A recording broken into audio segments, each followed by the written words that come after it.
All right, welcome to the channel, everybody. Today we are looking at the most recent release, Atlas GP40-2.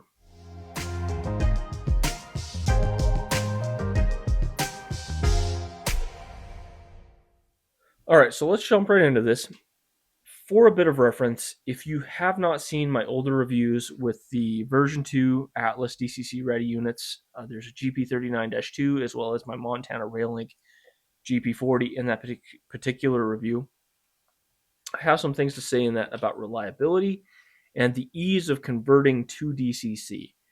Important video for context because I'm probably going to just skip over some of the information that I put in that. So if you're at all interested in buying a DC version of this and upgrading to a DCC unit or a DCC and sound unit, which I'll have some information on a little bit later, refer back to that. It will show the chassis for these and how you actually install that board.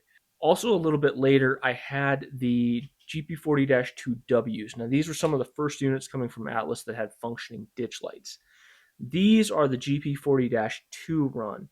And what makes these different from those is not all modern Atlas switchers have functioning ditch lights. So there are GP40s that have functioning ditch lights, but as far as I can tell, all of the Dash 2s from Atlas currently do not have functioning ditch lights.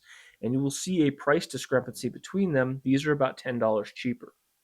So just be aware that not all of these are the same, and I will actually be reviewing the ditch light versions in a few weeks. I got a couple more things to suss out with them, but we will definitely get to that review.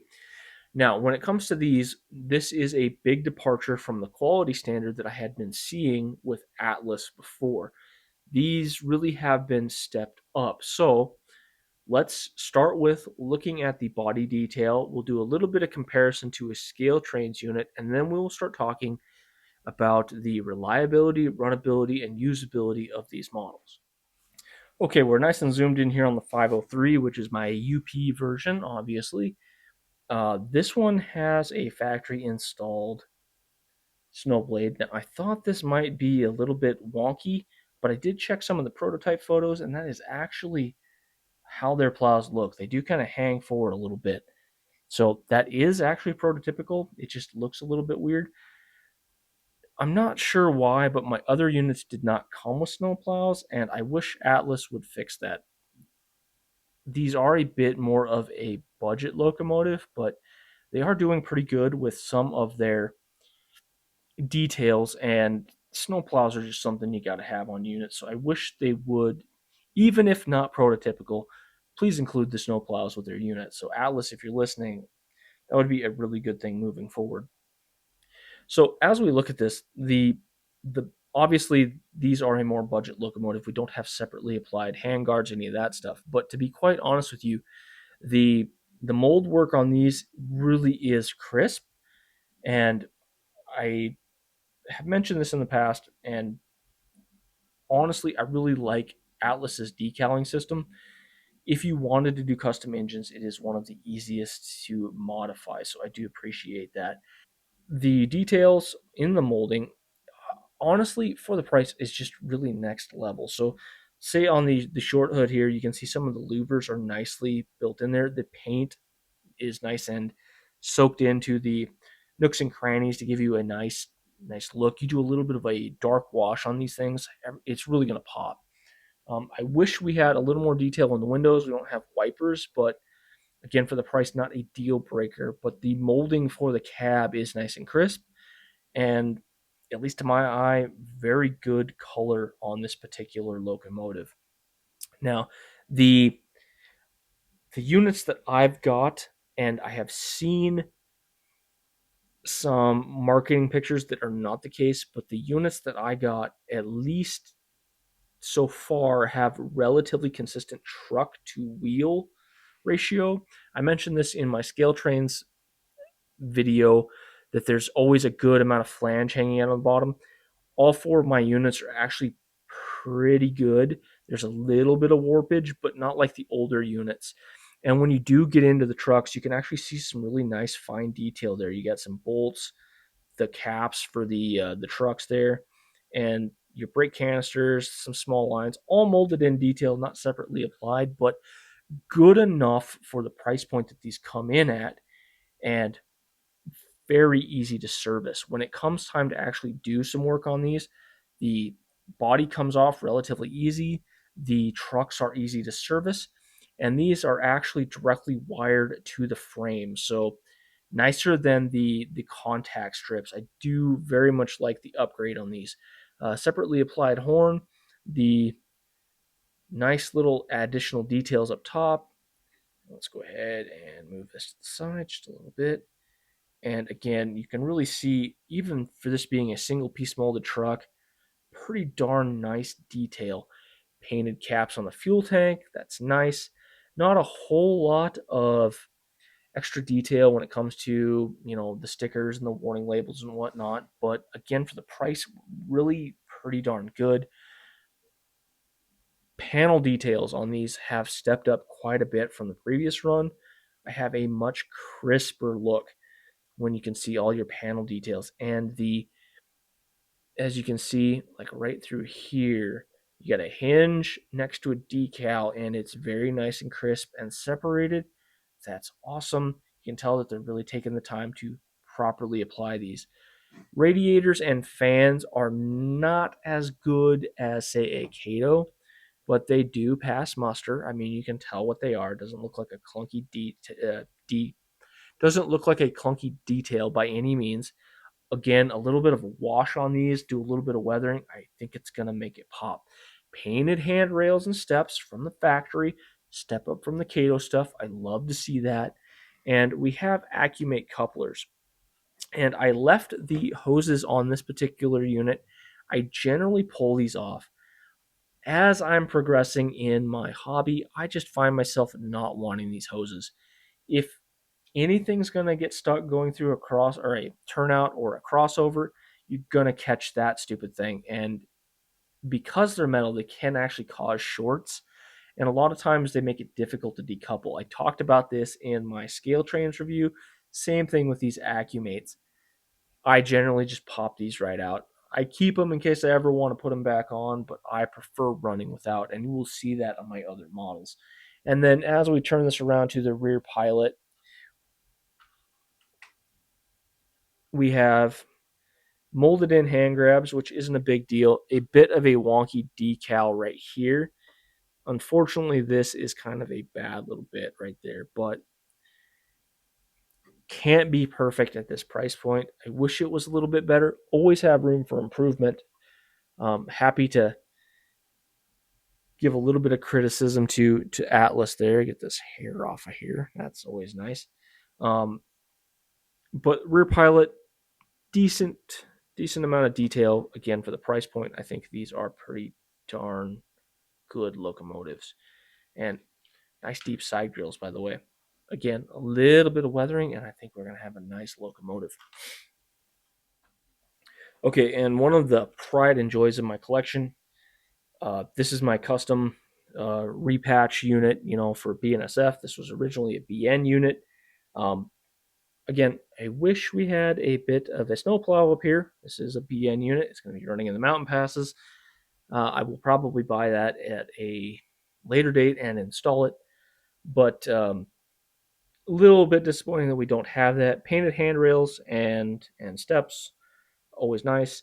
The color of this for the BN unit, I find to be close, but not as good as some of my other examples. But in the margin of error, that you could do a little bit of weathering, a little bit of fading, and I think this would look really nice. This particular one doesn't have quite as good a cab detail as, say, some of the other ones. All of these units have a minor cab system installed. You can see a little bit of a cab in there. It's not as high detail as, say, the scale trains. Just because of the darkness of this model, you can't see much of it. And the Canadian Pacifics are kind of the same way. So it's there, just not necessarily visible. All the same, really great detail. You can really see some of the louvers right here, like I was talking about, and some of the separately applied details. There's actually a little bit more on the BN unit compared to some of the others, so it is a bit of a nicer choice when it comes to some of the extra detail. Uh, Again, Nice consistent trucks on this. That's nice to see. Hope that is that way on everybody's, but I have seen some marketing images that would tell me otherwise. Um, Again, super nice panel work. This one would be a little harder to weather to get a nice wash on those louvers to make them look a little deeper, but it's honestly pretty darn good. I really like this model. I have noticed this in a few of them, and maybe it's just from me taking these apart. I do have a little bit of warpage right here in the body panel. I might be able to just kind of fix that by popping the shell together just a little bit more, but I have noticed that on all of them. And again, we have Accumate couplers. This one's a little bit wonky, but still couples really well. If anybody has ran into Accumate couplers, I have grown more fond of them over the years. I used to be very dismissive of them. I didn't like them. I do find that they work well on locomotives.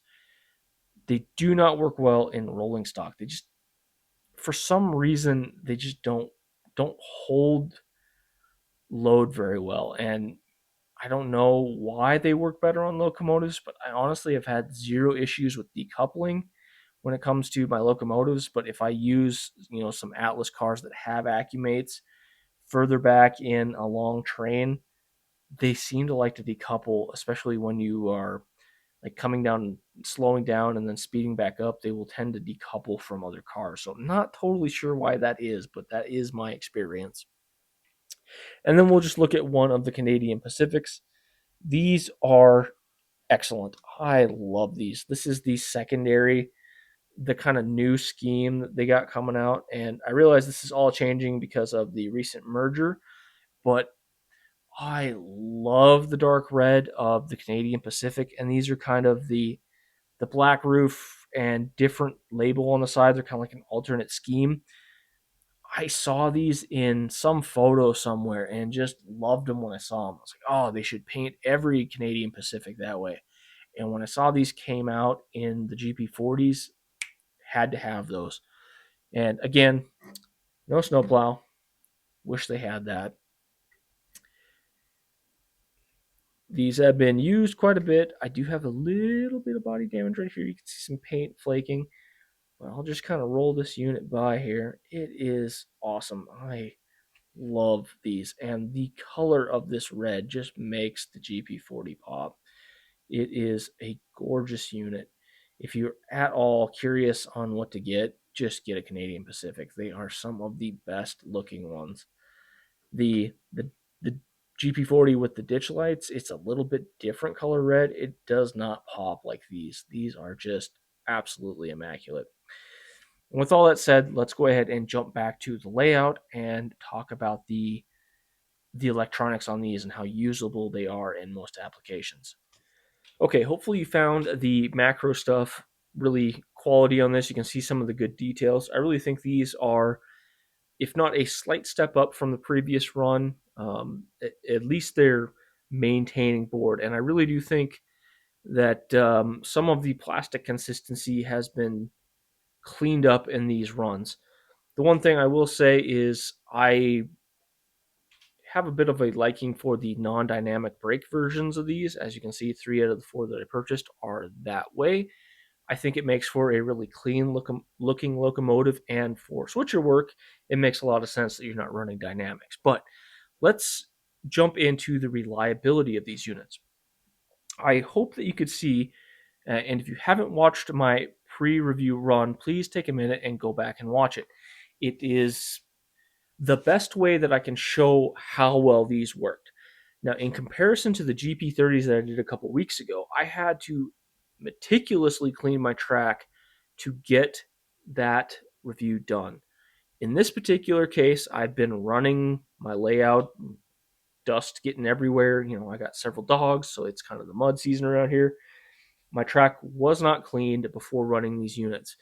And in a couple of those scenes, I made sure to show these units absolutely crawling through my Kato number 6s. Now, if you are at all familiar with my channel, my crossover was a single crossover, and those use number 4 Kato switches, which are a little bit tighter and a little more finicky. just the way I'm running my layout now, I want to be able to swap both directions. So I ended up the little wire that would change the location of your turnout must have broke somehow. I'm not really sure how that happened, but my turnout wasn't functioning, so I replaced it with a double crossover. Generally, in my experience, the double crossovers are a little more reliable for most things. However, backing through them could be in certain situations more difficult, or I've ran into more problems. So I tried to show that in my review run. So take some time, go watch it. I think these models really do well in showing their capabilities. Compared to the previous run, which were okay at slow speeds, these are absolutely phenomenal out of the box. Now, I do some slight modifications to these units to make them a little more usable, just because of the way that I set up my speed for my layout.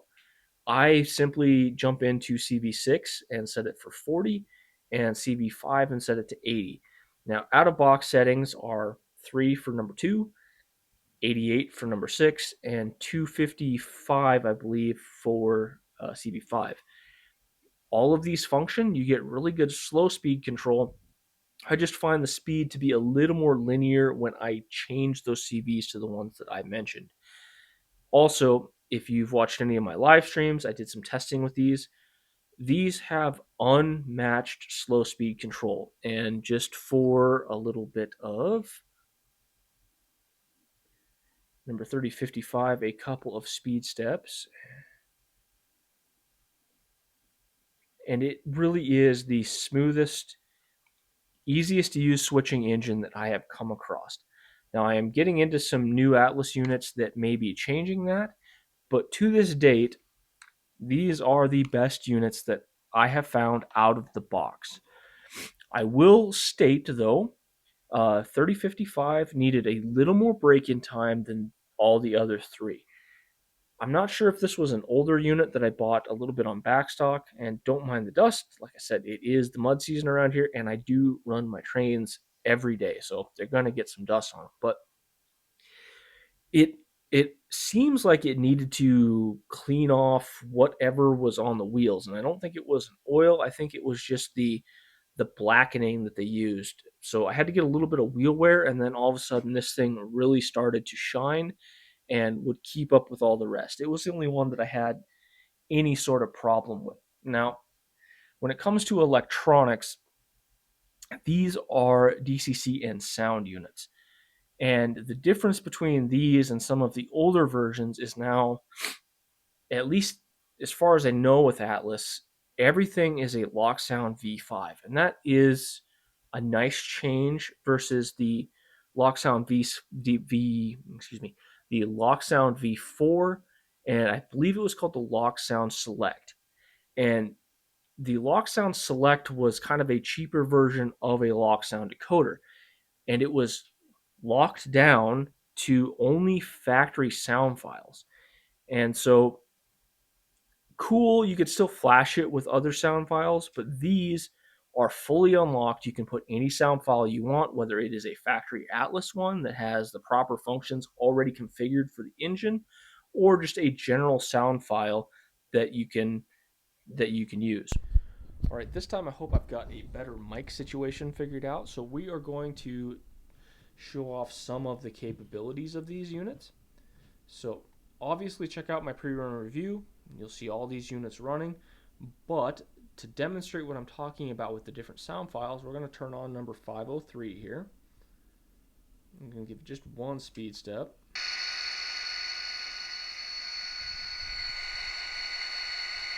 And out of the box, you'll find that these don't necessarily have the best sound. So I'm going to show you, hopefully pick it up on the mic here, what these are capable of doing, and tell you what I had to do to make this happen. So let's just throttle up.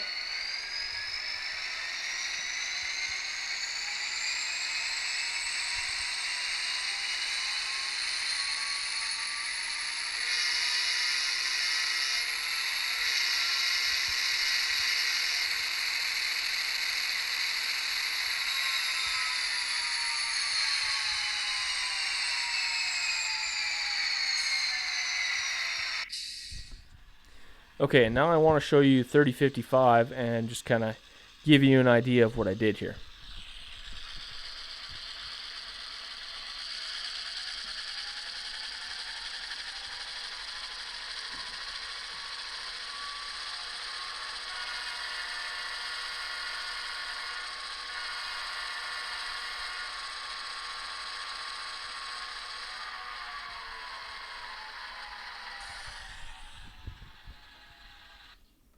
Okay, so let's talk about sound on these really quick. Like, hopefully that comes through. If it doesn't, please refer to my pre-review run.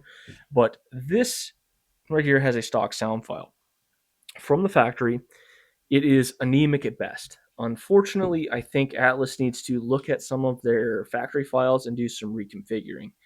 I ended up having to get inside of the lock programmer, jumping down into some of your sound settings, maintaining the standard. I believe it's CV63 for like your master volume. I ended up having to crank that all the way up or turn it down just slightly to kind of match some of my other engines. But I had to go to my specific sound slot for the prime mover and crank that all the way up to the 255% or what have you. And that did make these engines come alive a little bit. Unlike the GP40-2Ws that had a pretty decent sound out of the box, these you really need to jump into with the lock programmer and bring that prime mover volume up just to get them on par with some of your other engines. And even then, they just don't have the volume to really cut through. So, um, will kind of only work in consists with themselves in a mildly loud environment. They're not gonna go toe to toe with an HO unit, but for the size, they're actually not that bad.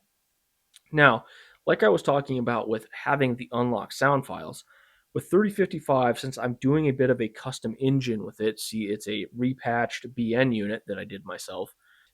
Because this is completely unlocked and you can put any sound file you want on this, I'm doing a bit of a custom engine with 3055. It is going to be one of my primary switchers on my yard, and so I wanted to have a detuned GP40. So instead of having a turbocharger, and as you can hear with 503, a lot of turbocharger whine, I wanted to go and find a GP38 prime mover that is supercharged. So you get a little more of that diesel engine knock in your prime mover. And so this is a detuned GP40, so it sounds a little bit more like a GP38. And so cool, that's something you can easily do with these V5s because you're completely unlocked for any sound file that ESU currently has available, at least for the the LOKSOUND V5s. So awesome feature. I love having that capability. The other thing is with some other brands, I have found that if you use the all make sound file, it requires a little more tuning to get to run really well. I have not found that to be the case with these stock configuration settings, other than maybe adjusting your engine curve for your speed, is very consistent. As a matter of fact, even though this has a custom sound file that is a universal one, all of these use the exact same speed matching CVs. So everything is set to 3 for CV2, 40 for CV6, and 80 for CV5. So that's really nice that you can take anything in the run, slap a standard sound file on it, and be able to speed match without too much finagling. You're not messing with back EMF settings. You're not messing with any of the refresh rates for the the motor control, and that's really awesome that these are that solid of a unit that you don't have to mess around with it to get them to run well. Now, some of my visual things aside and the missing parts like say plows, the other electronic thing that I really want to talk about on these is unfortunately these lock sound boards could probably use some better LEDs. The way that they work out of the box is unfortunate. You can't really just use standard CV17 lighting. You really need to use my more custom way of doing it. The It seems to me that the voltage response for the LEDs is relatively small, so you really have to turn the LEDs down a long way to get a nice dim light for your stop. versus the relatively bright light for your running application. And for the most part, I find these to be bright enough. They are not to the level of, say, a TCS decoder, but they are bright enough that you can tell the difference between low and high beam. And as long as I don't have my studio lighting up and running, they're easily visible, and I'm not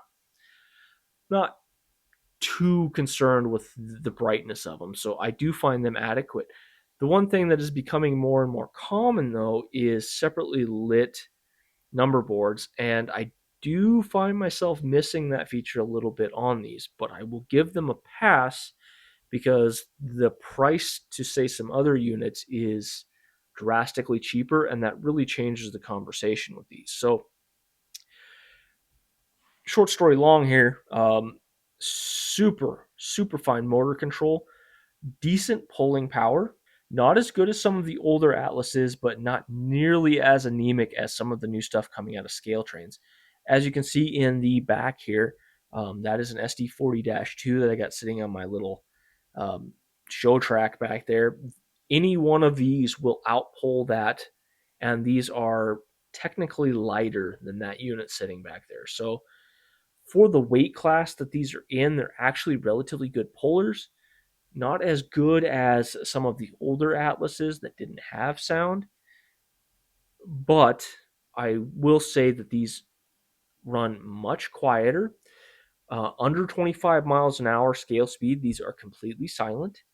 And after that, there gets to be a little bit of motor whine, but if I'm running at those higher speeds, I'm generally doing that in an application where I'm running the sound. So again, price, would I like a silent motor all the way up to 50 scale miles per hour? Absolutely. Kato's would do that. Am I totally heartbroken that these don't do it? Not necessarily. But again, for the price, we're doing pretty good. So minor pass, but in the future, if Atlas is at all listening to me, a little bit quieter motor system would really turn these into the obvious choice for anybody doing switching. So now we get to the part where I want to talk about what I would recommend that you do. Now, there are a couple of options. At least right now, I'm not seeing a whole lot of dealers buying these DCC equipped. So, at least in my experience, you're looking at buying these DCC ready or sound equipped. Now, I believe there's options out there in the $150 range for a DCC equipped model. That just is not a good price point. I would not recommend anybody do that. And the price I'm seeing these go for a DC unit, which I think next week I'm going to have a little bit of a chat about, but they're running a little bit high in my opinion. They're about 110, 120, something to that nature. And at that price point, DC, they are directly competing with Kato. And yeah, you do get a little bit better body detail, probably some more scale realism, but that's a $30 premium, $25 premium over a good Kato that on DC will run flawlessly, and you can buy a cheap board to go in there and probably come in similar as a DCC unit to these as strictly a DC unit. And so if you are at all considering running these on DCC or want sound, it only makes sense to just make the jump and buy them sound equipped. The cheapest board that I know of is the Micro Direct from ESU that will directly plug into these. I think it's the same price as an NCE, and it's just a drastically better board. It runs in the $30 to $35 range. So at that point, you're anywhere between $150 and $170 for a DCC unit. And then a LOKSOUND board, just a blank board to go in one of these, is basically $100 shipped if you really search well. Otherwise, they're slightly more expensive. So you're in the $230 range at that point. And now you're competing with the scale train's body quality. And if they get their next runs to be a little more reliable, you're directly price competing with them. And I don't think these hold up to the body quality of a scale train's. However, Atlas is, I think, pricing themselves to be the premium product to pick up. A lot of times you can find these between $170 and $180 sound equipped. And at that price point, they are smoking everything else on the market. There is nothing that can come close to these. Scale Trains is $70 more expensive than that for a sound equipped locomotive, and these will outpull and outperform them at slow speed. Katos you cannot buy easily with sound installed, and the ones that do, they try to bring over $300, which is ridiculous. And if you do your own install, so you buy a $90 Kato and $110 because you need to buy a speaker to go into a Kato unit, you're over $200 at that point. These are just outperforming everything else on the market, price to performance wise. And so I think there is no other option than to just get these with sound. And maybe they're doing that on purpose and they're looking to get rid of the DC thing, which I could see being a thing in the near future, because they're not pricing the DC units to be more like a Kato price. And maybe they would sell more that way, but maybe they're just trying to get these sound units out there because they're just so darn good. And frankly, I think the dealers have caught on to this because I'm not seeing a whole lot of people buying the DCC equipped ones, and I believe they come with NCE boards stock anymore. So, man, if I was to buy another one of these or recommend one, 100% go for a sound equipped unit. So, wrapping everything up, this has been a complete and total shift from the history that I have had with Atlas. It was once a little bit rocky, especially when you're first getting started and you see some old Atlas units on eBay that bring a relatively cheap price. This is a new level of quality that I'm seeing coming out of these warehouses. I don't know if they got a better quality control team or what. I have had a couple issues with missing parts on some other units, and at least for me, and I've heard other stories, but at least for me, the times that I have chatted with the Atlas support team, they're quick, they're concise, and they always have a good answer for me. And I appreciate that because my time is of value. I have a lot of things going on. And frankly, they don't know that I'm a reviewer or anything like that. So they are just, at least in my experience, they've been really awesome to work with. It is just, for me, I feel like we're entering the golden age of N scale for the 4-axle units. The level of quality that you see with these things is just beyond what you could get years ago. And I really think that now is the time for people to invest in some really good 4-axle switching units. And I don't know, I have had more fun with these units than any of my other ones previously. I have, because of these, brought in a bunch more Atlas units for review, mainly because I just find myself coming back to these things more and more often. I used to be a road unit guy. I like to see my trains run continuously. Now that I have reliable switchers, I find myself kind of moving back towards some of my HO habits where it was more of a switching thing because the units were more reliable. You could do that. And decoupling these is a bit of a hassle. That's just kind of the thing with Accumate, but I actually can move my units in and out of switches and not have them die halfway through, even at slow speeds. And that is just a game changer for the fun. And you can put these in the hands of a kid and they just work good all the time. Atlas, if you're at all listening, 2 thumbs up, guys. This has been a total change in the way you guys have done business. And please keep this up. I've got a bunch of units that I'm currently testing, and so far they've all been really good this way too. So rock on. I love to see this. Good, affordable option on the market for everybody to have fun with. So if you were at all interested, go out right now, pick some of these up. You will not regret it.